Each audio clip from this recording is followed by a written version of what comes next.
Okie dokie, everybody. Welcome back. You're here at the Fox Den with Pater Voss, the Papa Fox, and we're going to continue playing The Banner Saga by Stoic, music by Austin Wintory. You will notice that we are not in Einartoft.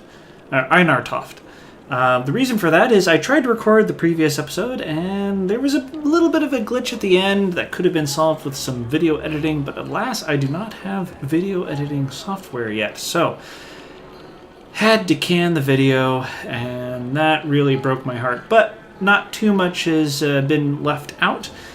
Basically, as a quick sum up, we fought our third and last bout on the bridge. Unfortunately, we did lose Falsot as a character. He died. But we've made our way with increased numbers of Varl, as well as Ivor, who is now returned to us.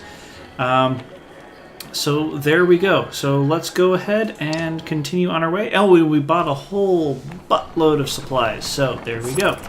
Oh, and we destroyed the bridge, by the way. We got Ivor to convince the king to destroy the bridge. So there we go. So how are y'all doing? I'm doing absolutely wonderfully. I actually am having a bit of wine tonight and resting and recuperating. So there we go. A scout returns with a nearly frozen child. I almost stepped on her in the snow. Looks like she must have been running from something, he says. Patches of blue mottle her pale skin, but her chest rises and falls ever so slightly. Even just carrying her along could kill her in a state like this, says a woman. We could be in danger here, points out another. You're going to tend to the girl. As the caravan's tents rise, a fire is built beside the girl who is covered in furs and ointments. Progress is slow, but as soon as you see the girl alive enough to swallow water and some heated broth. When you wake the next day, a healer tells you the girl should be fine in time. There we go. We definitely needed to do that. We shall try to rescue anyone and everyone that we possibly can, with the exception of those two people we left down in Frostfeller. As you're nodding off to sleep, shouts of "Fire!" pull you back to attention. Flames quickly consume a supply wagon and a few tents. A woman cries out, "My boy!" and points to a burning tent closest to the outlighting Varl. Two of the giants are motionless, staring at the spreading fire with terror in their eyes. Let's see here. Go in after the boy yourself. Wrapping your cloak around you, the smoke, flames, and tent become a blur as you grab the boy and slice through the back canvas with your hunting knife. You meet the ashamed look of the older Varl, while the crowd cheers on your heroic act. Unfortunately, the supply wagon did not make it. What in the depths was that about? You mutter to yourself. Something about the fire, Oddleaf tells you. I've heard of this before. They don't like it. Doesn't change what happened, you think to yourself. There we go. Look at this. We have 0 supplies. What a wonderful surprise. Hey. It appears that large figures are following from the direction of Einartoft. Oddleaf watches intently before finally saying, "They have a cart. I can hear it." You slow to get a better view and spy a small caravan of Varl. Eventually they catch up. Greetings, Ivor. It's been quite a while since we talked, hasn't it? I know you, Boobin. Never imagined you'd be one to defy the king. What made you leave? Someone had to. What do you mean? Bellower is headed this way. Already? How is that possible? The Varl from Wormtoe showed up around the back of Einartoft. The long way. Bellower and his army chased them across the summer path, they said. Past Wormtoe? That doesn't make sense. Bellower was at the bridge.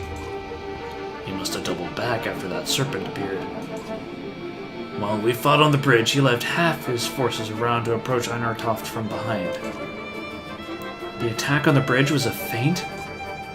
Don't let anyone tell you the Dredge aren't clever. Einartoft will fall within the day. Maybe not. He's following you. I thought one of you might know why. You exchange nervous glances, but nobody speaks up. Must be me, then. Is there something I don't know? That's quite a grudge he's holding if he's coming for you, Ivor. It doesn't matter. Our only chance is to get to Sigerholm. Juno will know what to do. I'll join you. I bring supplies and warriors, and my friend Gunnulf here bears a heavy sword. I believe he'd be happy to swing it for you. Well, that was just in the nick of time. Okay, let's go ahead and camp, because I do believe there's a conversation we can have with Gunnulf. Hello, sir. Don't talk much, do you? You approach the massive, green-clad Varl, who is sitting quietly by himself, eating bread. So? Just wanted to know anyone who can cleave a dredge in two like that a little better. I'm Rook. What to know? Ubin asked me to chop a dredge in two. I chop him. Traveled with Ubin for long? Yes, long time. When I was young, I fight for another Varl. It did not work out. But I learned to swing a sword. Ubin pays well. Gives me plenty of things to kill. To be honest, maybe too many things these days. You like that sword, huh? No. I love this sword. Given to me by old Skirmer himself. When I start working for Ubin, he says, I protect the king's collection. I protect the king. Gunnulf makes an expression somewhere between pain and frustration. I couldn't save it, though. He makes a hand motion like an object falling from a tall height and exploding. Mattered a lot at the time. I think it doesn't matter now. Skirmer is dead anyway. You consider your response. I'll let you finish your meal. Want to be friends with Gunnulf, Rook? He pops the last hunk of bread into his mouth. Keep food in the cart. Well, fair enough. Okay. So how are you all doing? I know I just asked that, but, sometimes we get interrupted by random events. Oh, this has been a bear of a week. My wife got a migraine, so coupled with that, being a parent, working full-time, being a student part-time, and then me doing all of my Let's Play stuff and all of my other little projects, this has been a week. Sometimes it's like that, though. The caravan stops at a split in the road. Ahead, the path leading to Sigerholm veers off to the hills, which are now swimming with familiar black shapes. The dredge that way too? Grimaces Eyvind. The summer path leads straight to Sigerholm, while taking the main road will add several days. They're everywhere. They're every way by now, replies Ubin. I suggest we go around past Hawkstrop.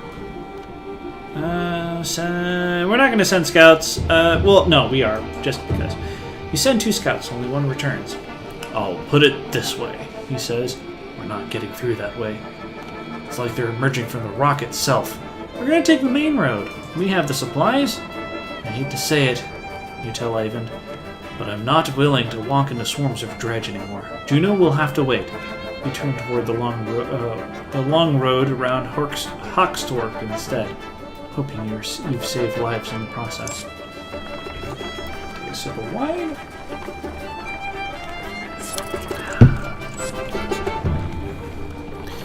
This is an absolutely beautiful game, as I've said so many times before. Well, looks like we have a little settlement coming up. I wonder what's going to happen here.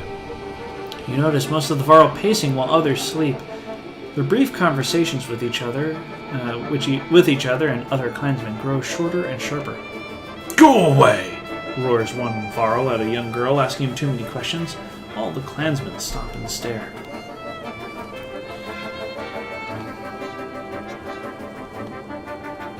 Break the tension by making a joke.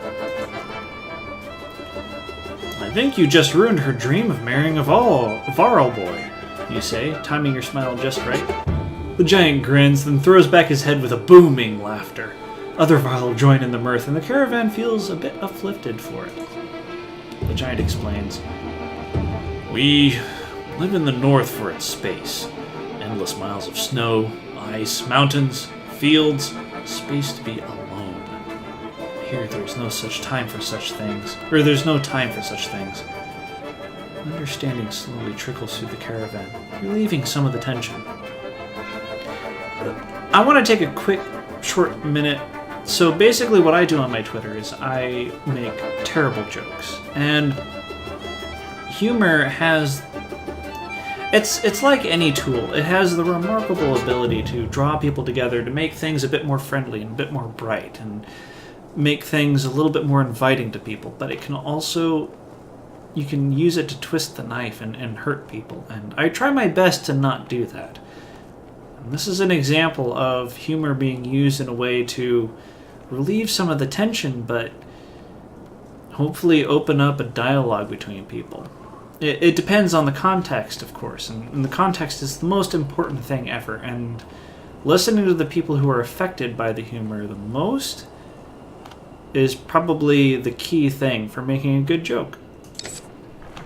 And look, our morale improved! So there we go. Morale declined. Well, you win some, you lose some. Some wine?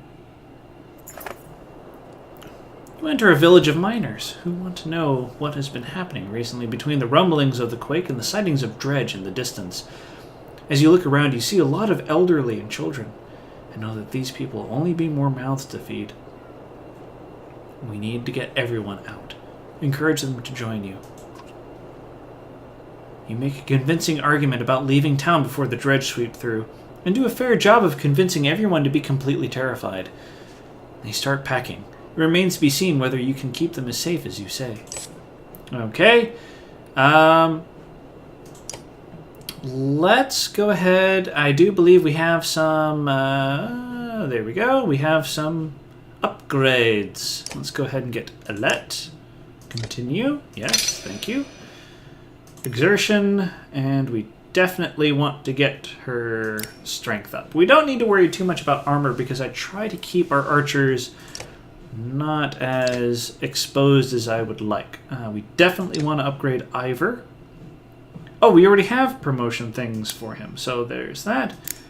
Let's go ahead and get that. And strength.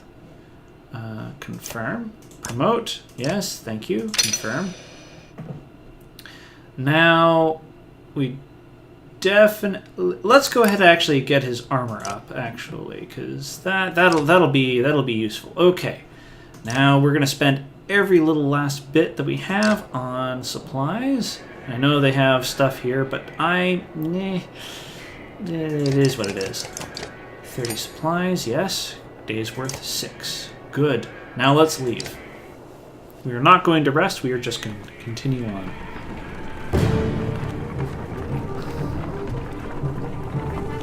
This game does do a good job of making you feel a sense of urgency about everything. Look at that! Shouts one of your clansmen. The caravan stops to watch Dredge pooling into the village you just passed through. I hope anyone who stayed behind got out alive, says Alette. But you have your doubts. They're coming, says Ivor, pointing out a line of Dredge leaving the village and marching toward you. As you'd watch, the Dredge in front falls over. Then the one behind it falls as well. You're a twang to your left. Mid, the archery student of Oddleaf's, who you recall deftly shooting a snow rabbit, is firing arrows down the hill. Another Dredge topples. That's incredible, says Oddleaf, squinting. We should get out of here. No, we're going in. Return to the village looking for survivors. The warriors complain as they ready their weapons. Nid, come with us if you can keep that up. She smiles and joins the fighters, getting ready to head back into the village. This is definitely a good idea. Nid, go ahead and take your space with Alette. Alright. Ready for... Gunnulf, take the space of Krumer. Yes, that'll work. Let's get ready to rumble. Alrighty. Oh, this is a different setup than I'm used to. Okay. Let's put Adek over here, ready to deal with that slinger. Okay. Right, that should be a good setup. Ready. And let's go ahead actually and get Rook over here and see if we can't... we can take him out in one blow. Yes, okay, that is good. We do not want that slinger around where they can deal some damage. Okay, rest for Nid. Okay. Can you affect this guy? Yes, okay, do it. Get him out of here. Big Dredge are going to be problems, especially this guy. 10 armor and 20 strength. Okay. You are going to come up... No. You are going to come up here next to Gunnulf. Yes, that is what we want. And this biggin over here... Okay, Gunnulf, you are actually going to come around down just a little bit, and you're going to cleave this guy in twain. Yes, that'll be good. Ivory's going to get a little love from this twerp. 9, we can take you out in one blow. Yes, that'll work out. Oh boy. Who's up next? Rook. Okay, now you can't make it, but you can get back into position, so let's do that. Ooh, this is not good. I don't want to risk it. I need to get back over here. Okay. Oh. You can actually attack this guy. Good, good, good, good. Wonderful. Do a little bit of damage. Ah, no, that's not good. Okay.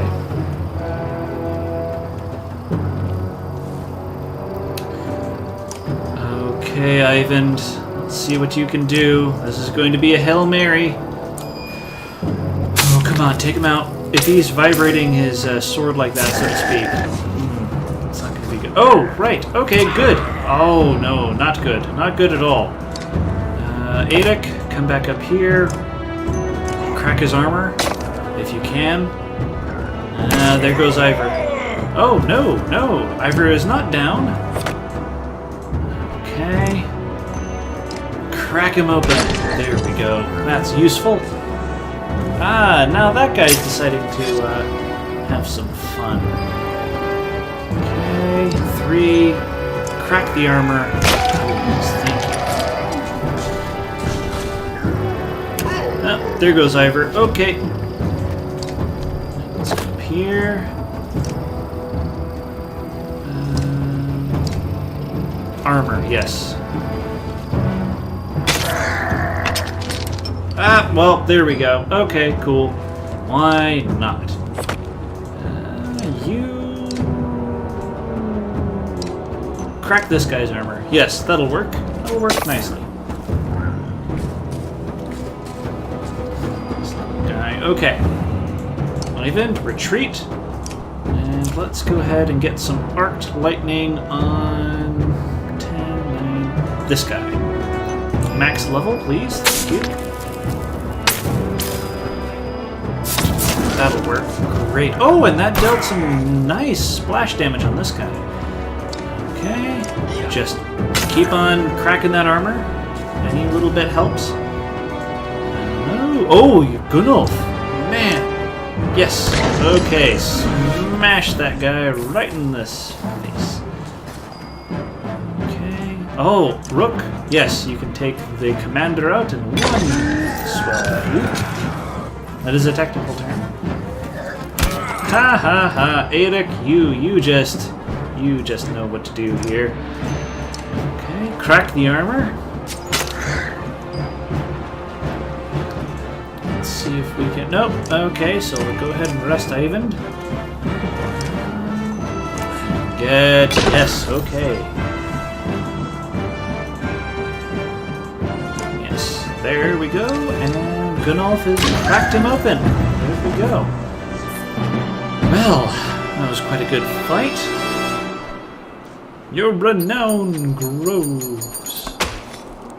11 renown. Good, good, good. Okay. More Dredge are on their way, pouring out of the summer path. Hurry, you shout, rooting through houses. You find more than one family hiding in the village, and they hurry back with you to the caravan. Morale improved. Good. Rest?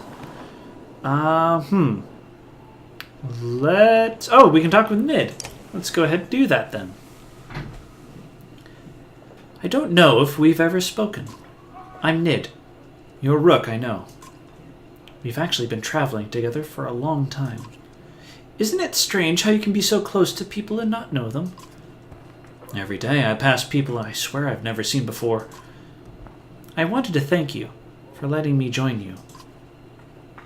Have you always been such a good shot? Honestly, I've never even tried before Oddleaf made me. I spent my whole life making clothes, cleaning. Oddleaf's good, but I don't think it was all her doing. It feels right. I just look where I wanted to go. Anyway, I feel better. The caravan, the people worrying all day and making problems, sometimes they really stew in their own misery. I'm glad I can do something helpful. Where are you from? I don't think you're from Skager. I knew most of the people there. No, I had a house in Frostfeller, but we were driven out when the Dredge started to show up. My husband died trying to protect our home. My sons and I were thrown out into the fields. I'm sorry. Ikel's men killed my husband. When we left, I was angry. Why was I the one who had to leave their home? How do I deserve this? You look away momentarily, not sure what to say. But I've let it go. I have 3 sons. I don't want them to grow up with hatred in their hearts. That's why I wanted to thank you. You're welcome. I should be going.